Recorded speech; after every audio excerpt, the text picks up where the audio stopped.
Halo Sobat Hukum, di sini kami dari kelompok 2 akan membuat video kreatif mengenai mata kuliah Hukum Acara Perdata untuk menunjang pembelajaran-pembelajaran yang lebih kreatif pada ranah mahasiswa. Nah, apa sih yang akan kita bahas pada video kreatif kali ini? Yaitu tentang sumber-sumber hukum acara perdata.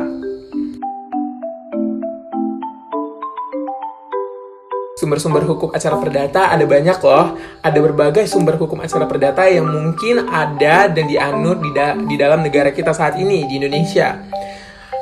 Yaitu, saya sebutkan yang pertama adalah Horizon Indonesian Reglement atau HIR. HIR ini dibagi dua, yaitu bagian hukum acara pidana dan acara perdata.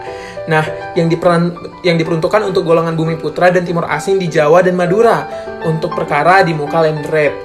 Bagian acara pidana dimulai daripada pasal 1 sampai dengan pasal 114 dan pasal 246 sampai dengan pasal 371, sebagaimana bagian acara perdata dari pasal 115 sampai dengan 245, sedangkan titel ke-15 yang adalah peraturan rupa atau pasal 372 sampai 394 meliputi acara pidana dan acara perdata dalam sekaligus.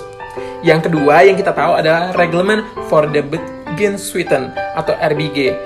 RBG ini ditetapkan dalam pasal 2 Ordonansi 11 Mei 1927 adalah pengganti berbagai peraturan yang berupa reglemen yang tersebar dan berlaku hanya dalam satu daerah tertentu saja loh.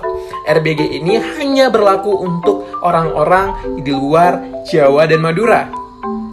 Yang ketiga yang kita bahas adalah Reglement of the Burgerlijk Rechtvaardiging atau adalah reglemen yang berisi ketentuan-ketentuan hukum acara perdata yang berlaku khusus untuk golongan Eropa saja dan yang dipersamakan dengan mereka untuk berperkara di muka Red Van Justice dan di Resident Grej, di mana ada beberapa sumber hukum tadi. Ini merupakan salah satu produk politik dari Belanda untuk memecah belah bangsa Indonesia loh.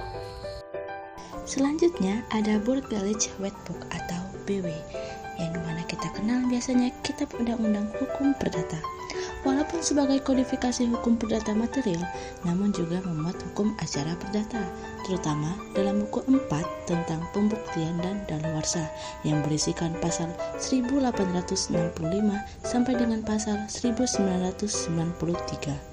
Selain itu, terdapat juga dalam pasal buku 1, misalnya tentang tempat tinggal atau domisili, yang berisi pasal 17 sampai dengan pasal 533, pasal 535, pasal 1244, dan pasal 1365.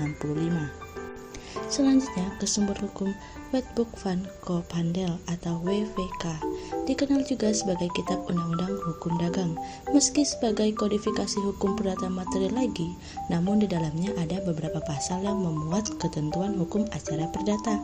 Misalnya pasal 7, pasal 8, pasal 9, pasal 22, pasal 23, pasal 32, pasal 255, pasal 258, pasal 272, pasal 273, pasal 274, dan pasal 275.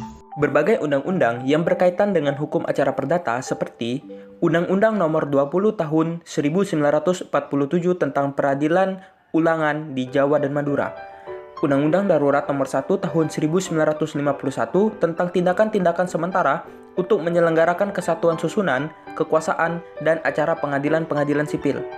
Undang-Undang Nomor 1 Tahun 1974 tentang perkawinan. Undang-Undang Nomor 14 Tahun 1985 tentang Mahkamah Agung kemudian mengalami perubahan dengan Undang-Undang Nomor 5 Tahun 2004 dan Undang-Undang Nomor 3 Tahun 2009. Namun hukum acara perdata dalam undang-undang ini tidak berubah. Undang-Undang Nomor 2 Tahun 1986 tentang Peradilan Umum kemudian mengalami perubahan dengan Undang-Undang Nomor 8 Tahun 2004 dan Undang-Undang Nomor 49 Tahun 2009. Undang-Undang Nomor 18 Tahun 2003 tentang advokat, Undang-Undang Nomor 4 Tahun 2004 tentang kekuasaan kehakiman kemudian mengalami perubahan dengan Undang-Undang Nomor 48 Tahun 2009. Undang-Undang Nomor 37 Tahun 2004 tentang kepailitan dan penundaan kewajiban pembayaran utang. Selanjutnya, ada sumber-sumber hukum acara perdata, yaitu adat kebiasaan dalam memeriksa perkara, ada doktrin, yang mana pendapat para pakar hukum tentang dalil hukum tertentu ataupun kenyataan hukum tertentu. Ada peraturan Mahkamah Agung atau perma, yang mana peraturan yang berisi ketentuan bersifat hukum acara. Nah, ada juga instruksi dan surat edaran Mahkamah Agung atau SEMA.